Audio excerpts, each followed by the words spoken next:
কথায় বলে নাম মে ক্যা রাখা হ্যায়, কিন্তু তা বলে যদি ইডি এটা মেনে চলতে শুরু করে তাহলে কি মুশকিল বলুন তো।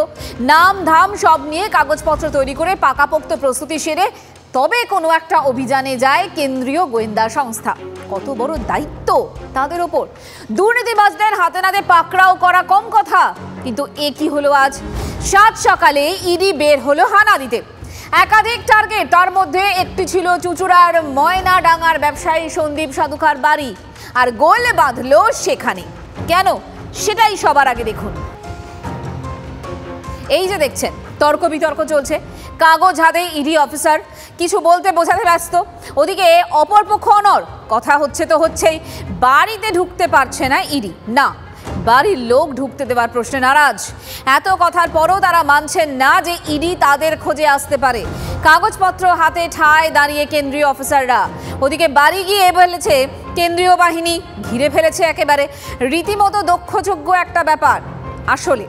আসলে ব্যবসায়ী সন্দীপ সাধুকার খোঁজ করছিল ইডি, নজরে তার বাড়ি সম্পত্তি।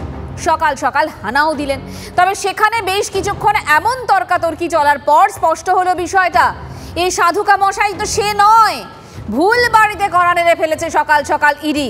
Cross connection. চুঁচুড়ার ময়নাডাঙ্গা রোডের একটি বাড়িতে সাত সকালে হানা দেয় ইডি আধিকারিকরা। এমজি নারেগার স্ক্যাম 1.79 কোটি টাকা, এবং যার ভিত্তিতে দুটি অভিযোগ দায়ের হয়, এবং সেই অভিযোগ দায়েরের পরিপ্রেক্ষিতে ইডির তরফে ইসিআইআর করা হয়, এবং তারপরেই এই তল্লাশি অভিযান। কিন্তু এটা জানা যাচ্ছে নাম বিভ্রাটের জেরে এই বাড়িতে এসে পৌঁছান ইডি গোয়েন্দারা। আমি এইটুকুই বলছি যে ওনারা যার জন্য এসছেন সেই নামটা ম্যাচ করছে না। আমরা ক্লুলেস, তো আমি তো সেটা বুঝতে পারছি না। ক্লুলেস শুভদীপ, যার কথা এক্ষুনি শুনলেন, যাকে দেখছেন ছবিতে ইডি অফিসারদের সঙ্গে নাগারে কথা বলে যেতে, আর তিনি বলে বলে ক্লান্ত, এই সন্দীপ সাধুকা তার বাবা নন। নাম পদবি সবই অবশ্য এক, কিন্তু মেমোর কাগজে সই করতে যাওয়ার সময় বাড়ির লোকজনের কাছে স্পষ্ট হয়ে যায় ভুল করে ফেলেছে ইডি। গোড়াতেই গন্ডগোল।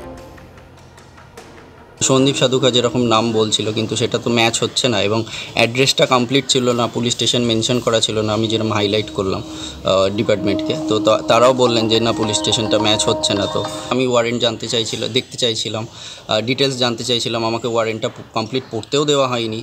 তারা তো প্রথমে তো একটা ফোর্সফুলি ব্যাপার করতে চাইছিল, তো ওয়ারেন্ট আমি জানতে চাইলাম, তারপর বললো যে সই করতে হয় ওয়ারেন্টে নাকি। তো আমি তো সেখানেই দেখতে পাচ্ছি যে নাম ম্যাচ করছে না, অ্যাড্রেস কমপ্লিট নেই। আমি যখন জানতে চাইছি তখন আমার সাথে বেশি আর কথা বলা হচ্ছিল না। ওদিকে পাড়াপড়শি সকলে ততক্ষণে বাড়ির সামনে হাজির, ভিড় জমে গিয়েছে। ইডি হানা বলে কথা, ছোটখাটো বিষয় নাকি? কে বলতে পারে যে বাড়ি থেকে হয়তো কোটি কোটির পাহাড় পাওয়া গেল? যা দিনকাল পড়েছে, কি চলছে তার সরজমিনে দেখতে ভিড় তাই বাড়তে থাকে সময়ের সঙ্গে সঙ্গে। লজেন্স ফ্যাক্টরি আগে শুনেছি। লজেন্স ফ্যাক্টরি কোনো তৃণমূল নেতা? না না না না, এটা কোনো শুনিনি। রাজনৈতিক দলের? না না না না না না, কি দেখলেন সকালে? এই যে দেখছি পুলিশ দাঁড়িয়ে আছে, এখানে দাঁড়িয়ে আছে। দীর্ঘদিনের বাসিন্দা, আজকে নতুন নয়। ওর সঙ্গে ঠিক কথাবার্তা হলো অনেকক্ষণ ধরে, 1 ঘন্টা প্রায়, দিয়ে তারপরে বললো ভুল হয়ে গেছে, চলে যাচ্ছে। পরিষ্কার কথা আমার কাছে, আমি একজন অফিসার, সে কিছু না দেখে সে হট করে একটা বাড়িতে চলে আসছে, ইডি অফিসার সে আবার। সাধুকা পরিবার মানে সন্দীপ সাধুকার ছেলে, তিনি কিন্তু শুরু থেকে অনড়, ভুল হচ্ছে ইডির। গোয়েন্দাদের আনা কাগজে থানার নাম না থাকায় এবং নামের বানান অন্য থাকায় সই করতেও অস্বীকার করেন তিনি। প্রত্যেক মুহূর্তে বাড়তে থাকে একটা টানাপোড়েন। শেষমেশ সন্দীপ সাধুকার আইডি, ভোটার, আধার কার্ড এসব খতিয়ে দেখতেই গোটা বিষয়টি জলবৎ তরলং হয়ে যায় ইডির কাছেও।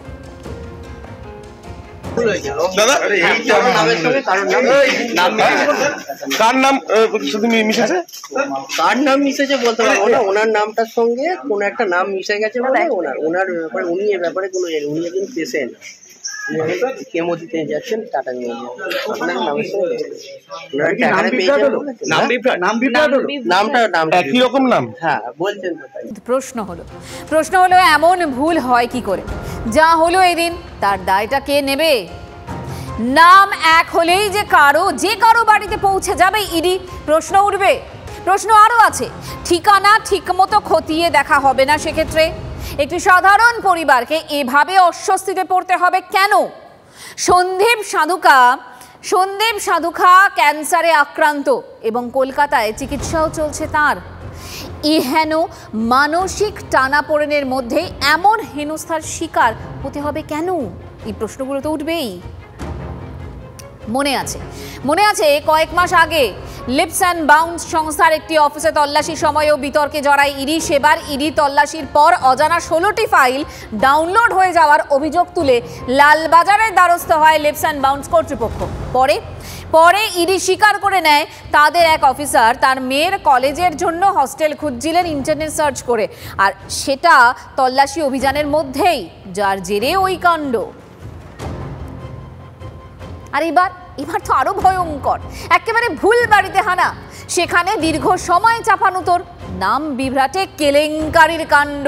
প্রচণ্ড আমরা হ্যারাস্ট হয়েছি। এভাবে ইডি ডিপার্টমেন্ট কিভাবে কোনো এক সাধারণ মানুষকে এত মানে এটা তো একটা মান সম্মান নিয়েও তো ব্যাপার হয়ে যাচ্ছে না, এরকমভাবে পাড়ার মধ্যে এত বড় কনভয় নিয়ে ওনারা আসছেন। তারপরে ওনাদেরকে আইডি প্রুফ দেখানো হয়েছে, ফোন নাম্বার দেখেছেন, তো সব কিছু ম্যাচ করার পর ওনারা ওনাদের ভুল বুঝতে পেরেছেন এবং তারপরে ওনারা কনফেস করে তো ফিরেও গেছেন। ইডি ডিপার্টমেন্ট এত বড় ডিপার্টমেন্ট, তাদের ইন্টেলিজেন্স কীভাবে এই ভুল করতে পারে, আগামী দিনেই যেন ভুল না করে এবং মান সম্মান নিয়ে যেন না খেলা হয় মানুষের।